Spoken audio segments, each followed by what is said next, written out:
Hello students, पिछले video lecture में अपन ने गैसों के अणुगति सिद्धांत के आधार पर ताप का व्यंजक व्युत्पन्न किया और वर्गमाध्य मूल वेग के बारे में हमने पढ़ा।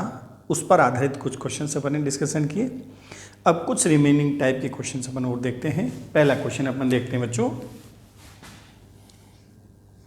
पहला बिल्कुल इजी सा क्वेश्चन है। 27 डिग्री सेल्सियस ताप पर हाइड्रोजन गैस के अणुओं का वर्गमाध्य मूल वेग कितना होगा? 27 डिग्री सेल्सियस ताप पर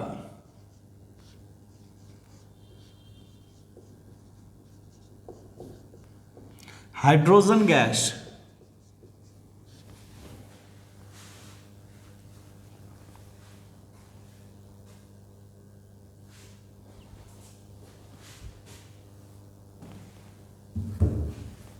हाइड्रोजन गैस के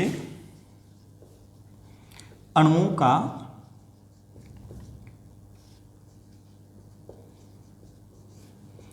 वर्गमाध्य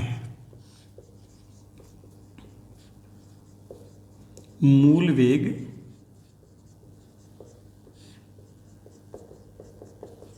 कितना होगा? 27 डिग्री सेंटीग्रेड ताप पर हाइड्रोजन गैस के अणुओं का वर्गमाध्य मूल वेग कितना होगा?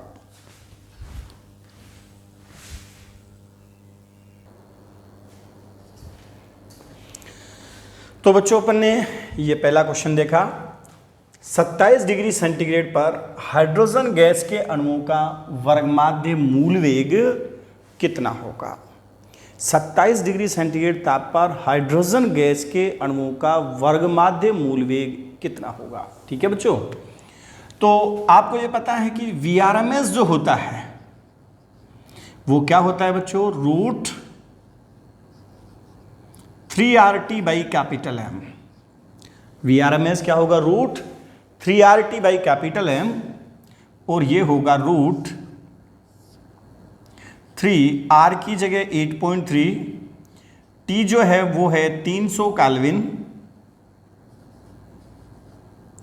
और कैपिटल एम की वैल्यू हो जाएगी बच्चों 2/1000। ध्यान देने वाली बात है, अक्सर बच्चे यही गड़बड़ करते हैं कि कैपिटल एम का मान हाइड्रोजन गैस का अणुभार जो है वो 2 है। क्या मतलब होता है बच्चों? अणुभार का क्या मतलब होता है? किसी गैस का अणुभार, हाइड्रोजन गैस का अणुभार 2 है। इसका क्या अर्थ है? इसका अर्थ है हाइड्रोजन गैस के 1 मोल अणुओं का जो द्रव्यमान है वो 2 ग्राम है। एक अणु का नहीं है, हाइड्रोजन गैस के 1 मोल अणुओं का जो द्रव्यमान है वो क्या है? 2 ग्राम है। अब बच्चों जब अपन सभी राशियों को एसआई पद्धति में ले रहे हैं तो यहां भी अपन को एसआई पद्धति में लेना पड़ेगा। अक्सर इस 1000 का भाग नहीं देते और आंसर गड़बड़ा जाता है। तो बच्चों इसको कैलकुलेट करेंगे तो यह आएगा 1932 मीटर पर सेकेंड। कितना आएगा? 1932 मीटर पर सेकेंड आएगा। यह डाटा बच्चों आपको बिल्कुल याद होना चाहिए। कई बार ऐसे देता है किसी गैस का 27 डिग्री सेंटीग्रेड पर वर्गमाध्य मूल वेग 1932 मीटर पर सेकेंड है, तो वह गैस कौन सी होगी? तो अणुभार ज्ञात करेंगे। अब अणुभार अगर 2 आता तो हाइड्रोजन होगी 16, और अणुभार अगर 32 आता है तो ऑक्सीजन होगी। इसी टाइप से करोगे। तो बच्चों यहां पर देखने वाली बात थी कि अपने पास हाइड्रोजन गैस का जो अणुभार है वो कितना होगा बच्चों? 2 होगा। ठीक है, ये एक डाटा आपको ध्यान रखना है। आपको पता है कि जो भारी गैस होगी, जैसे ऑक्सीजन का वर्गमाध्य मूल मान जो आएगा वेग का, वो निश्चित रूप से हाइड्रोजन से काफी कम आएगा क्योंकि उसका अणुभार ज्यादा है। इसी टाइप से ताप अगर इस टेम्परेचर से ज़्यादा है तो हाइड्रोजन गैस का वर्गमाध्य मूल वेग इससे ज़्यादा आ जाएगा। टेम्परेचर कम है तो इससे कम आ जाएगा। ठीक है। अब बच्चों सेकंड क्वेश्चन क्या है? उपरोक्त प्रश्न में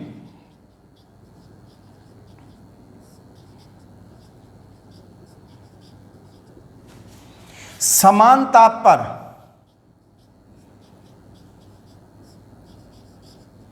O2 का VRMS क्या होगा? जब बच्चों ताप समान है तो वर्गमाध्य मूल वेग जो होगा वो अणुभार के वर्गमूल के क्या हो जाएगा, व्युत्क्रमानुपाती। इसलिए मैं क्या कहूंगा, VRMS_O2 upon VRMS_H2 equal to MH2 बटे MO2 का रूट, और ये आ जाएगा बच्चों 2/32,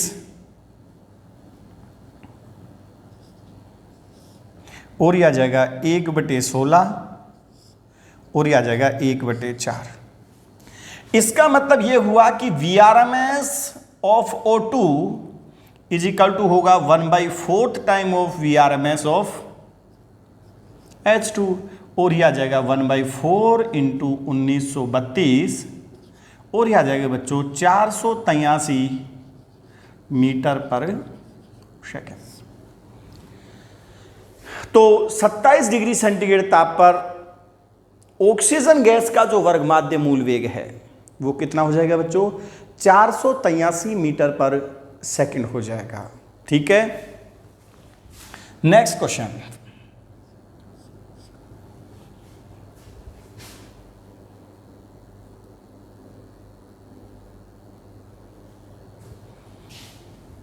किस ताप पर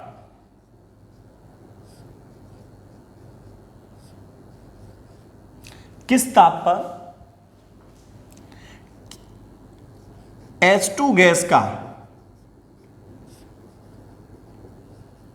वर्गमाध्य मूल वेग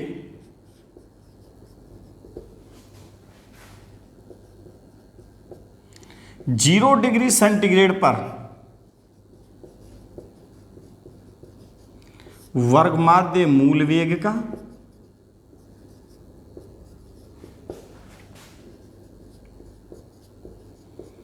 दुगना हो जाएगा। किस ताप पर H2 गैस का वर्गमाध्य मूल वेग 0 डिग्री सेंटीग्रेड पर वर्गमाध्य मूल वेग का दुगना हो जाएगा। अब क्या कहेंगे बच्चों, VRMS2 upon VRMS1 equal to root T2/T1 equal to T2 मेरे को चाहिए, और T1 की वैल्यू कितनी हो जाएगी बच्चों, 273, और ये VRMS2/VRMS की 1 क्या हो जाएगी, 2 हो जाएगी, इक्वल टू T2/273 का रूट, या T2/273 इक्वल टू 4, या T2 बराबर 1092 केल्विन या 819 डिग्री सेल्सियस। तो 819 डिग्री सेल्सियस पर हाइड्रोजन गैस का वर्गमाध्य मूल वेग जो है वो 0 डिग्री सेल्सियस पर वर्गमाध्य मूल वेग का क्या हो जाएगा बच्चों, दुगना हो जाएगा। ठीक है, नेक्स्ट क्वेश्चन बनता है बच्चों,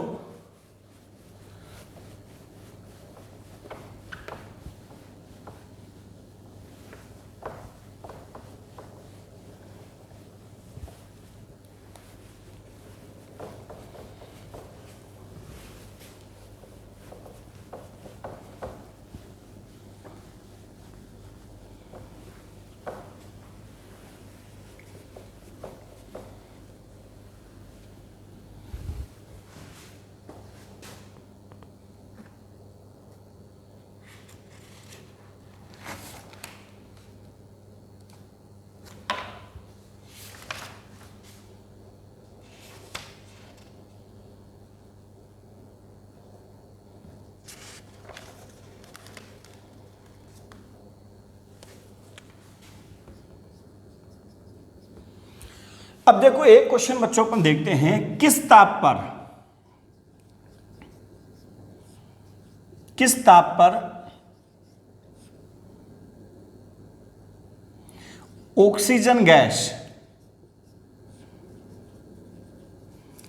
पृथ्वी की सतह से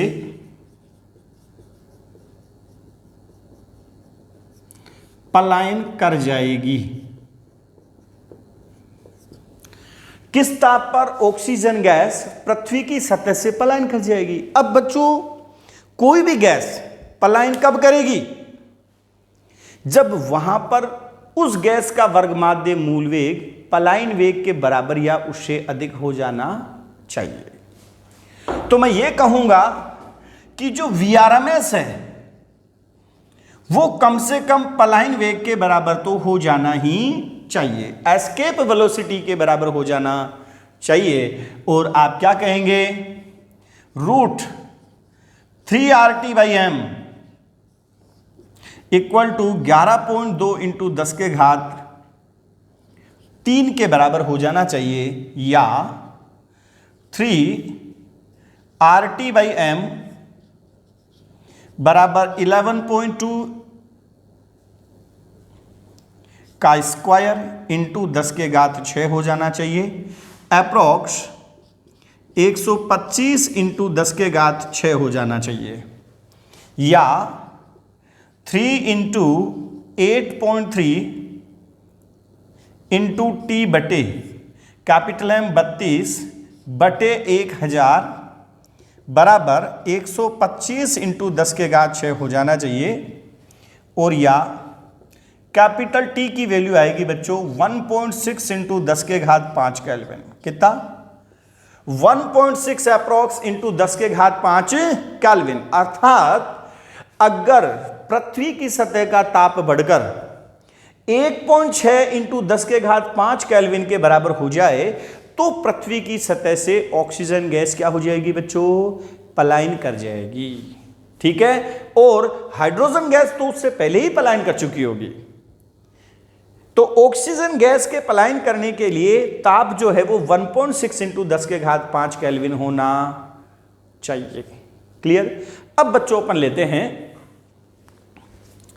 माध्य गतिज ऊर्जा। क्या लेंगे अपन? माध्य गतिज ऊर्जा।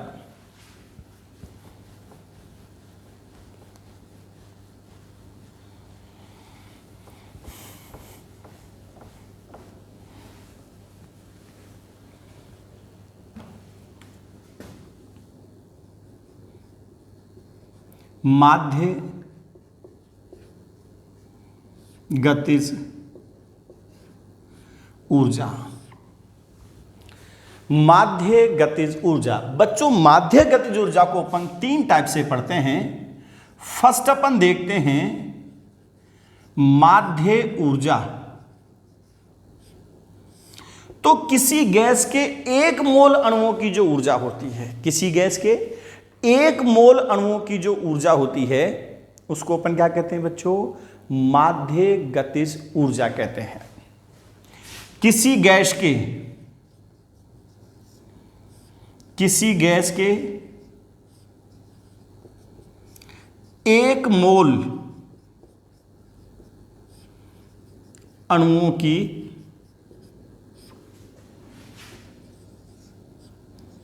गतिज ऊर्जा को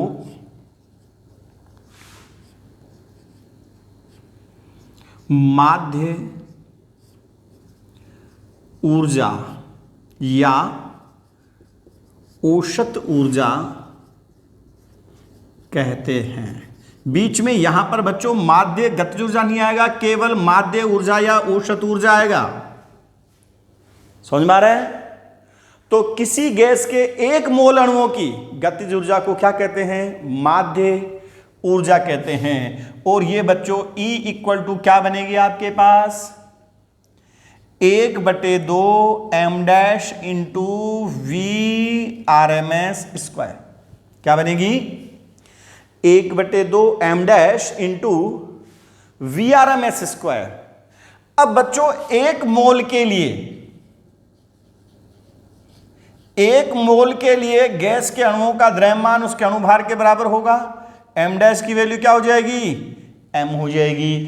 तो बच्चों माध्य ऊर्जा E जो बनेगी वो बनेगी 1/2 m, और Vrms स्क्वायर की जगह अपन क्या कहेंगे? 3RT/m। और ये कट गया बच्चों, और ये आ गया E बराबर 3/2RT। क्या बन गया अपने पास? 3/2RT। स्पष्ट है कि माध्य ऊर्जा केवल गैस के ताप पर निर्भर करती है, गैस की प्रकृति पर निर्भर नहीं करती है। इसका क्या मतलब हुआ? अतः स्पष्ट है कि एक दिए गए ताप पर, एक निश्चित ताप पर सभी गैसों की माध्य ऊर्जा समान होगी, चाहे वो गैस हाइड्रोजन हो, चाहे ऑक्सीजन हो, चाहे नाइट्रोजन हो। यानी माध्य ऊर्जा केवल गैस के ताप पर निर्भर करती है। स्पष्ट है कि माध्य ऊर्जा केवल गैस के ताप पर निर्भर करती है, गैस की प्रकृति पर निर्भर नहीं करती है। अतः समान ताप पर सभी गैसों की माध्य ऊर्जा समान होगी। स्पष्ट है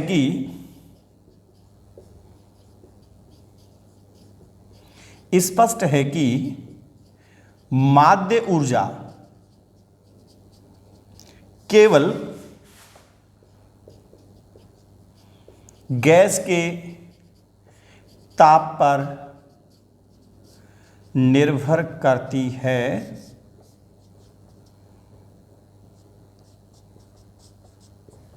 गैस की प्रकृति पर नहीं।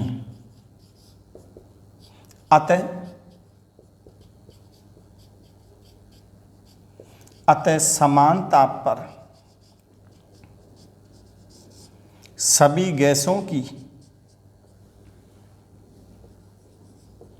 माध्य ऊर्जा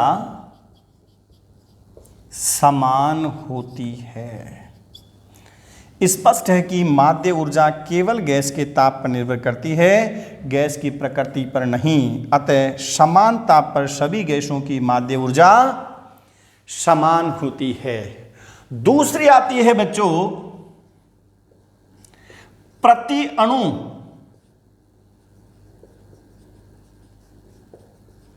माध्य गतिज ऊर्जा। प्रति अणु निकालें बच्चों, एक मोल की ऊर्जा इतनी है, तो प्रति अणु माध्य गतिज ऊर्जा अगर E मेरे को चाहिए तो क्या लिखूंगा मैं? 3/2 RT और इसमें Na का भाग दे देंगे। एक मोल में अणुओं की संख्या कितनी होती है बच्चों? अवोगाद्रो संख्या के बराबर होती है। तो अपन क्या करेंगे? एक अणु की माध्य गतिज ऊर्जा निकालनी है तो क्या करेंगे अपन? Na का भाग दे देंगे। और आपको पता है कि R/Na का जो मान होता है बच्चों K के बराबर होता है, और ये आ जाएगी 3/2 kT।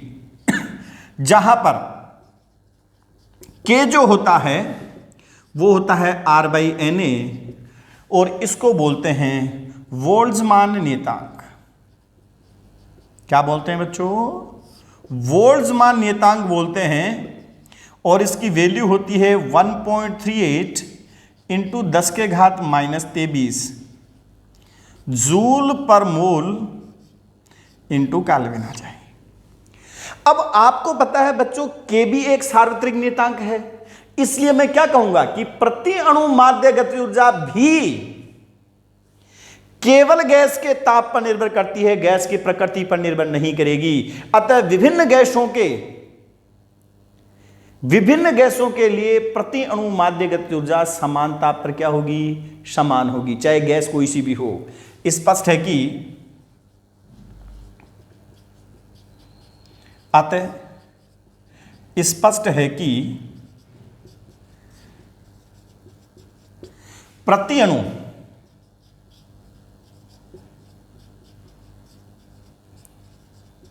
माध्य गतिज ऊर्जा भी केवल गैस के ताप पर निर्भर करती है,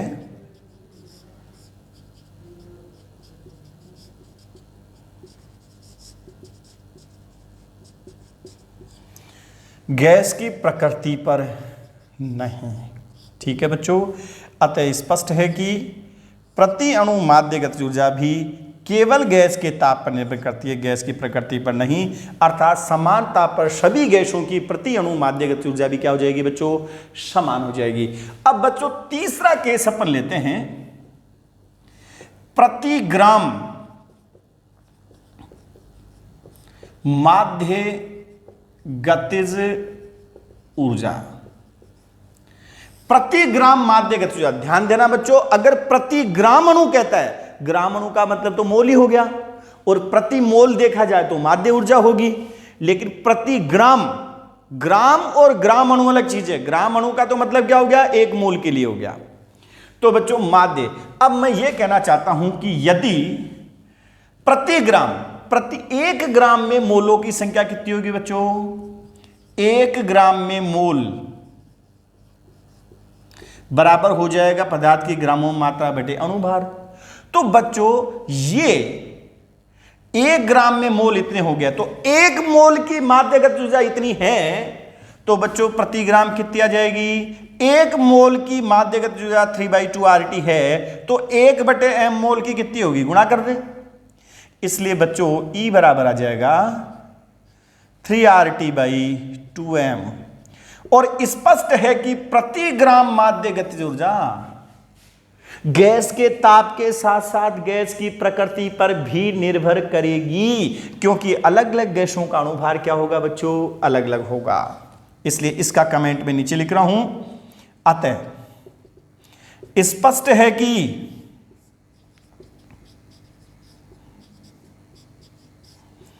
प्रति ग्राम माध्य ऊर्जा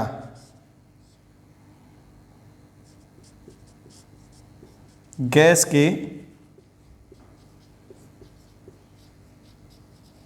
ताप के साथ साथ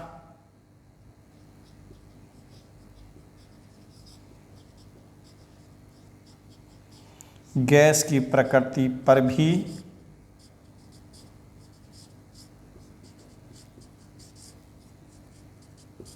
निर्भर करती है।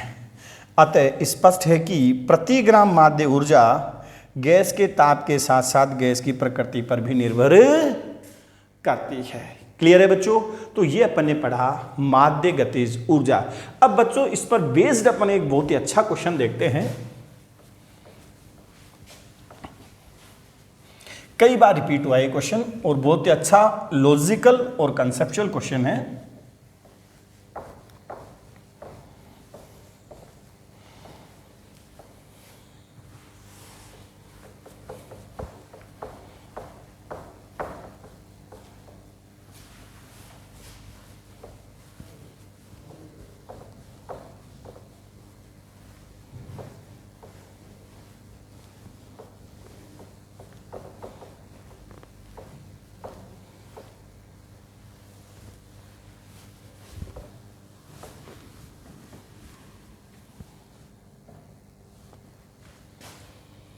ध्यान देना बच्चों,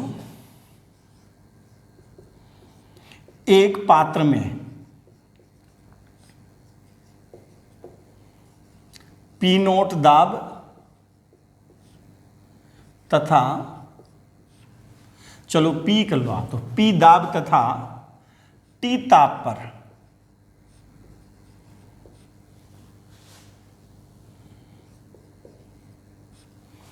एक गैस भरी है।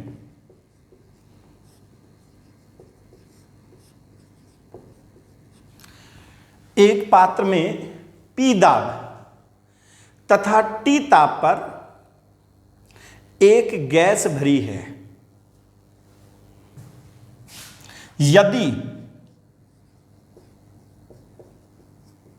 यदि गैस की माध्य गतिज ऊर्जा को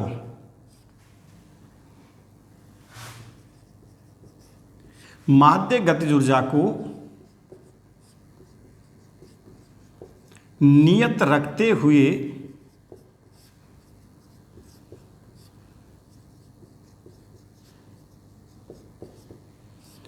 अणुओं की संख्या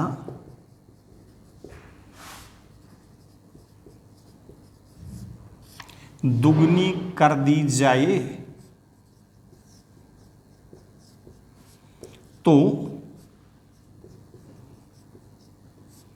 गैस के ताप तथा दाब पर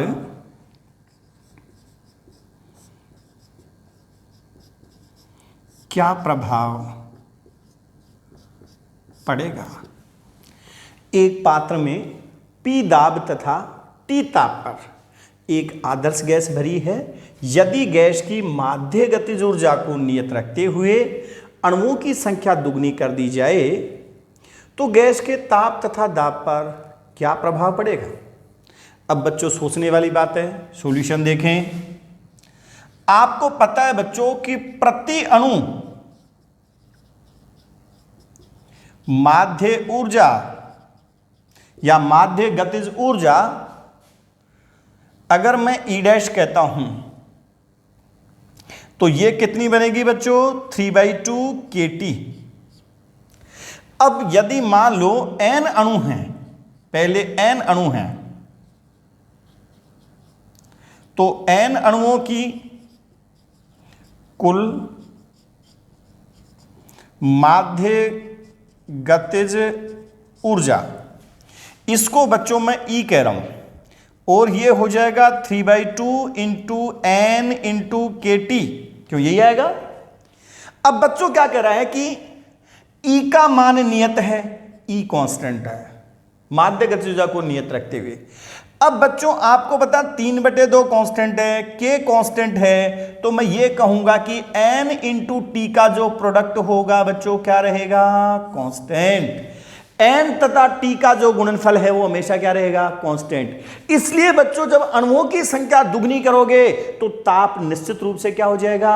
आधा हो जाएगा। मींस आप ये कहोगे कि n1t1 इक्वल टू n2t2, और बच्चों t2 मेरे को चाहिए, तो n1 t1 बटे n2 करोगे तो बच्चों अगर ये n है इंटू t1 की जगह t और n2 की जगह 2n है तो निश्चित रूप से बच्चों t2 बराबर क्या हो जाएगा?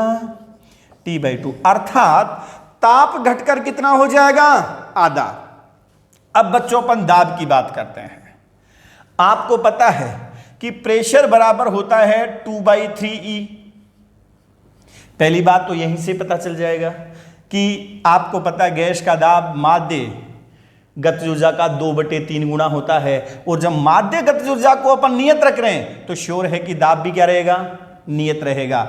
इसलिए बच्चों जो P डैश होगा वो P ही रहेगा, गैस का दाब तो वही बना रहेगा, जबकि ताप क्या हो जाएगा बच्चों? आधा हो जाएगा। अगर माध्य ऊर्जा को नियत रखते हुए अणुओं की संख्या बढ़ाते हैं तो निश्चित रूप से है कि दाब क्या रहेगा बच्चों? समान रहेगा। अगर और भी आप निकालना चाहें तो ऐसे निकाल सकते हो। आपको होता है P बराबर कितना बताया था आपको? m'/3v into Vrms²। अब बच्चों क्या होगा? n into small m upon 3v, और Vrms क्या हो जाएगा? 3RT/M। 3 से बच्चों 3 कैंसिल हो गया। ये क्या बना? स्मॉल m एक अणु का द्रव्यमान into v into m into r और n इंटू t। अब बच्चों स्मॉल m की वैल्यू फिक्स है। देखो स्मॉल r का मान नियत है, r का मान नियत है, गैस के पात्र का आयतन नियत है, गैस का अणुभार नियत है, और n और t का गुणनफल पहले से नियत है यहां से। इसलिए निश्चित रूप से P क्या रहेगा बच्चों? कांस्टेंट रहेगा। गैस का दाब पर कोई प्रभाव नहीं पड़ेगा, गैस के दाब पर कोई प्रभाव नहीं पड़ेगा।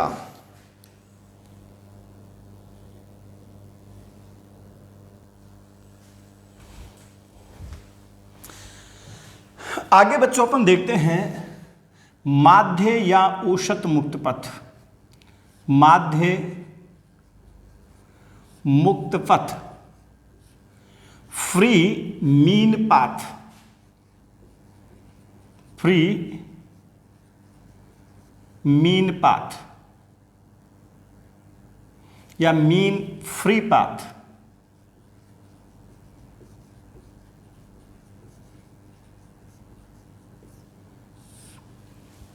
कैसे डिफाइन करेंगे बच्चों माध्य मुक्त पथ को? किन्हीं दो क्रमागत टक्करों के मध्य, किन्हीं दो क्रमागत टक्करों के मध्य तय की गई औसत दूरी को माध्य मुक्त पथ कहते हैं। हो सकता है जैसे अणु गति कर रहा है, एक टक्कर जो है वो थोड़ी सी दूर चलती हो गई, दूसरी टक्कर काफी दूर चलने के बाद हुई, अर्थात दो क्रमागत टक्करों के बीच में जो दूरी है वो समान नहीं होती है। हो सकता है कि पहली टक्कर 5 सेंटीमीटर दूरी चलने के बाद हो गई हो, दूसरी टक्कर 15 सेंटीमीटर चलने के बाद हुई हो, तीसरी टक्कर 1 सेंटीमीटर चलने पर ही हो गई हो। यानी किन्हीं दो क्रमागत टक्करों के बीच की दूरी समान नहीं होती है। इसलिए अपन क्या कहेंगे, किन्हीं दो क्रमागत टक्करों के मध्य जो औसत दूरी होगी, यानी तय की गई कुल दूरी बटे कुल टक्करों की संख्या, उससे अपन क्या करेंगे बच्चों, औसत मुक्त पथ निकालेंगे। तो कैसे डिफाइन करेंगे इसको, किन्हीं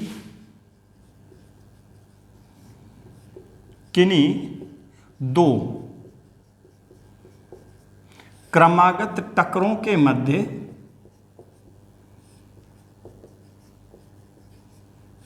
किन्हीं दो क्रमागत टक्करों के मध्य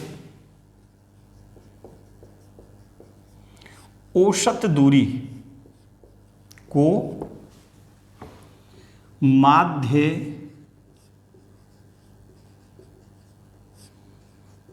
मुक्त पथ कहते हैं। किन्हीं दो क्रमागत टक्करों के मध्य औसत दूरी को माध्य मुक्त पथ कहते हैं। सपोज करो बच्चों, एक अणु है, ये यहां से गया और इस अणु से टकराया है, और इस टक्कर में इसने λ1 दूरी तय की। फिर ये अणु यहां पर गया और यहां पे टक्कर हुई, ये λ2 दूरी तय की। सपोज करो इसी टाइप से तीसरी टक्कर में इसने λ3 दूरी तय की, और डैश डैश ऐसे ही nवीं टक्कर में इसने λn दूरी तय की। ठीक है, तो बच्चों माध्य मुक्त पथ लैम्डा बार कैसे निकालेंगे, तय की गई कुल दूरी, तय की गई कुल दूरी बटे कुल टक्करों की संख्या, means λ1 plus λ2 plus λ3 plus dash dash 2 λn/n। इससे बच्चों अपन औसत मुक्त पथ निकालेंगे। अब बच्चों अपन इस औसत मुक्त पथ के लिए क्या है कि एक डेरिवेशन करेंगे कि औसत मुक्त पथ कैसे निकाला जाए। अब इसके लिए अपन क्या करते हैं, एक बात थोड़ा सा ध्यान दे लें।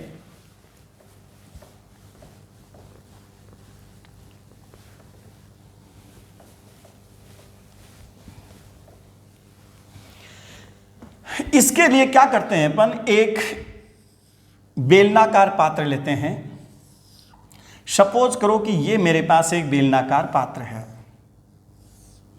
और बच्चों इसमें इस बेलनाकार पात्र का जो व्यास है वो 2d है,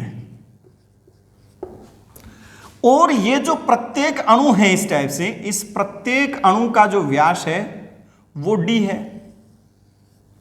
प्रत्येक अणु का जो व्यास है ये क्या है, d है। और बच्चों ये अपने पास एक सांकेतिक अणु है A, इसका भी व्यास क्या है, d है, और ये सपोज करो कि v वेग से इधर गति कर रहा है। इस पात्र के एकांक आयतन में अणुओं की संख्या स्मॉल n है, अर्थात अणुओं का जो संख्या घनत्व है, एकांक आयतन में अणुओं की संख्या या अणुओं का संख्या घनत्व जो है बच्चों वो क्या है, स्मॉल n है। अब बच्चों इसका डेरिवेशन करते समय ये माना गया है, एक बार अपन ये मानेंगे कि केवल अणु A गतिशील है और अन्य सभी अणु क्या हैं बच्चों, स्थिर हैं। तो इसमें क्या माना जाता है, पहले माना कि केवल अणु A v वेग से गतिशील है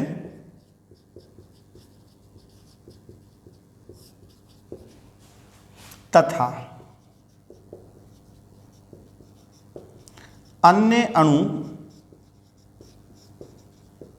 स्थिर हैं। अब देखो अपन ये मान के चल रहे हैं कि अणु द्वारा डेल्टा टी समय में तय की गई दूरी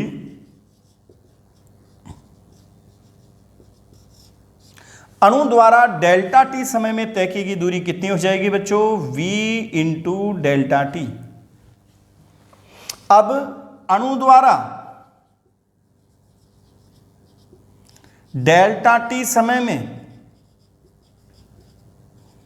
अंतरित आयतन जो होगा वो कैसे निकालेंगे बच्चों? v डेल्टा टी इंटू अणु का आयतन कितना हो जाएगा? Pi into D square. ये तो होगी दूरी और ये हो गया बच्चों क्षेत्रफल। पाई डी स्क्वायर इंटू, बच्चों अणु को गोलाकार माना जाता है इसलिए क्षेत्रफल क्या बनेगा? 4 पाई आर स्क्वायर या पाई इंटू डी स्क्वायर। ध्यान देना, 4 पाई आर स्क्वायर या पाई इंटू डी स्क्वायर। तो ये बच्चों अणु द्वारा अंतरित आयतन आ गया। अब बच्चों इस आयतन में अणुओं की संख्या क्या होगी? इस आयतन में अणुओं की संख्या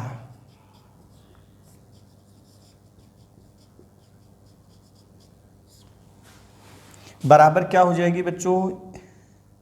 small n into pi D square into we delta T. अब बच्चों अपन ये मान के चलते हैं कि ये अणु जब भी गति करेगा तो इस पात्र में, बेलनाकार पात्र में स्थित प्रत्येक अणु से टक्कर करते हुए चलेगा, क्योंकि प्रोबेबिलिटी यही है, ऐसा कुछ हो ही नहीं सकता कि किसी भी अणु से टक्कर न करे। तो मैं ये कह सकता हूं कि टक्करों की जो संख्या होगी इन अणुओं की संख्या के बराबर होगी। टक्करों की संख्या कैपिटल N जो होगी वो इन अणुओं की संख्या के बराबर हो जाएगी n into pi D square into we delta T के बराबर हो जाएगी। एक सेकेंड,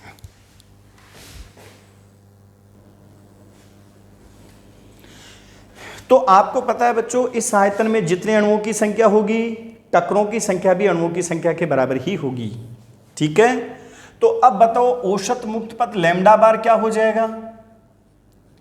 ये हो जाएगा तय की गई दूरी। अब तय की गई दूरी कितनी आ रही है? v delta T. और कुल टक्करों की संख्या कितनी आ रही है? n into pi D square into we delta T. अब v डेल्टा टी से बच्चों v डेल्टा टी कैंसिल हो गया और लैम्डा बार की जो वैल्यू आएगी 1 upon pi D square into n। ये अपने पास औसत मुक्त पथ आ गया। बच्चों ये औसत मुक्त पथ कब आएगा?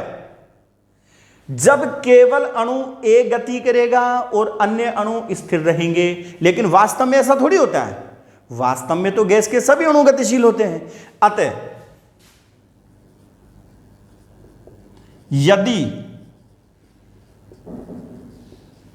गैस के सभी अणु गतिशील हों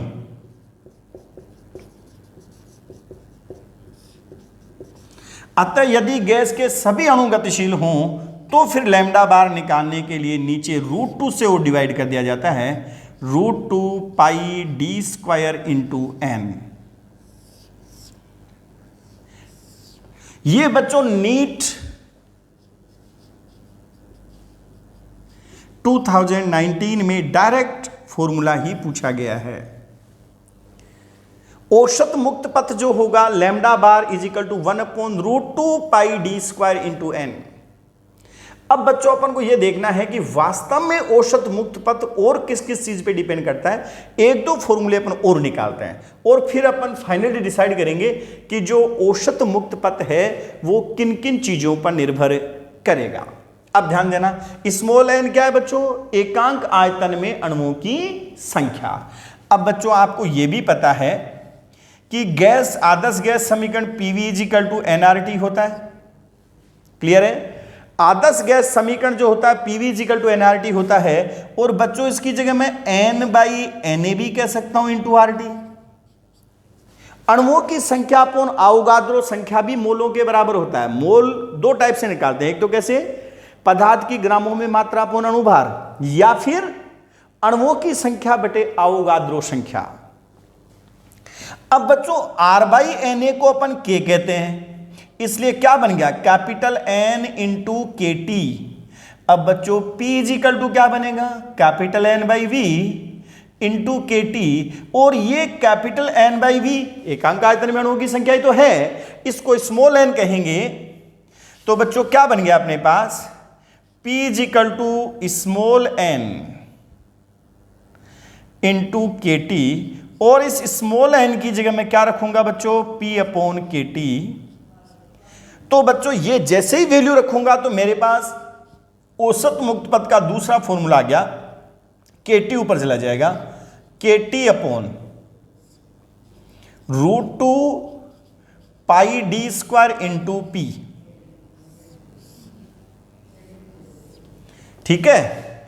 अब बच्चों एक फॉर्मूला अपन और देखते हैं, वो किसके रूप में देखेंगे, घनत्व के रूप में देखेंगे। अगर घनत्व के रूप में देखा जाए तो फिर फॉर्मूला क्या बनेगा, आपको यह पता है कि पीवी इक्वल टू होता है एन इंटू आर टी। और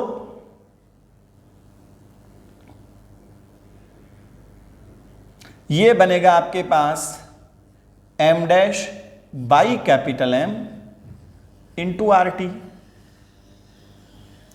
और P इक्वल टू क्या बनेगा बच्चों, M dash by V into R T बटे कैपिटल एम। ये घनत्व बनेगा। तो बच्चों P इक्वल टू बनेगा रो, और आर टी कैपिटल एम क्या बनेगा, small M into N A. एक अणु का द्रव्यमान स्मॉल एम है, तो एक मोल अणुओं का द्रव्यमान तो अणुभार कहलाता है। अब बच्चों आर बाई एन ए को मैं क्या कह दूंगा, तो बताओ P इक्वल टू क्या बना, रो, और ये बन गया के टी बाई स्मॉल एम। और बच्चों के टी बाई पी को, के टी बाई पी इसको मैं क्या कहूंगा, रो बाई स्मॉल एम कहूंगा। तो बच्चों यहां से तीसरा मेरे पास फॉर्मूला क्या बन गया, lambda is equal to 1 upon √2 pi D square into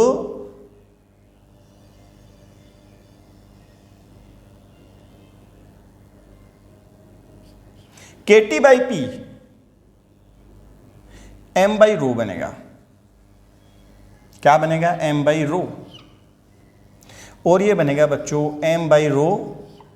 तो ये तीसरा फॉर्मूला बना, lambda bar equal to M by √2 pi D square into rho. अब बच्चों इन तीनों फॉर्मूलों को देखने से अपने पास लैम्डा बार की निर्भरता क्या क्या आ गई, मैं यहां पर इस ब्लॉक में लिख रहा हूं। पहली relation, lambda bar inversely proportional to N होगा, एकांक आयतन में अणुओं की संख्या के व्युत्क्रमानुपाती होगा। दूसरी निर्भरता क्या मैंने देखी, lambda bar inversely proportional to D square होगा, अणु के व्यास के वर्ग के व्युत्क्रमानुपाती होगा। तीसरा फॉर्मूला क्या देखा बच्चों अपन ने, lambda bar directly proportional to T होगा। चौथा अपन ने देखा lambda bar inversely proportional to दाब पी होगा। पांचवा क्या देखा बच्चों, lambda bar directly proportional to अणु के द्रव्यमान होगा। और छठा बच्चों क्या देखा, lambda bar inversely proportional to rho होगा। तो ये बच्चों औसत मुक्त पथ की निर्भरताएं आ गई कि औसत मुक्त पथ किस किस चीज पर निर्भर करेगा।